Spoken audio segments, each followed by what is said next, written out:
అయితే ఆ నలుగురు అనే వర్డ్ బాగా వినే ఉంటారు కదా. అల్లు అరవింద్ గారు ప్రెస్ మీట్ పెట్టి ఒక క్లారిటీ ఇచ్చారు, దిల్ రాజు గారు ఇచ్చారు. బట్ సురేష్ బాబు గారు, సునీల్ నారాయణ గారు క్లారిటీ ఇవ్వలేదు. అనవసరం అనుకున్నారా క్లారిటీ ఇవ్వడం?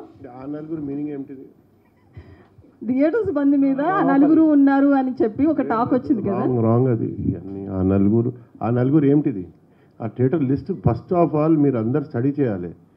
I have how many theatres totally? Not even 5% or 6% of entire Andhra Pradesh.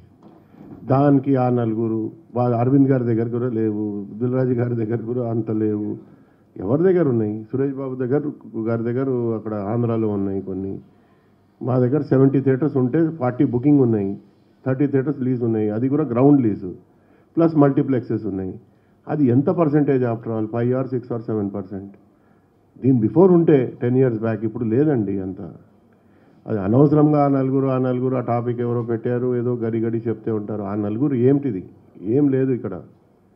I don't think it's right to talk on 4 people only. There are so many owners, there are so many lessees, there are so many other people, and we are the last people to hurt anybody or close the industry or hurt anybody's picture. We want the films to release. అందరు ఫిల్మ్స్కి రావాలి, అందరు release ఎక్కువ అవ్వాలి, ఇంకా 50 సినిమాలు రావాలని కోరుకుంటాం. But ఆయన చెప్పినలాగా నేను మాట్లాడుకోలేను. అంటే హీరోలు 5 చేయాలంటే అది who are we to talk? See it's their wish. We can't say you make 50 films or remuneration.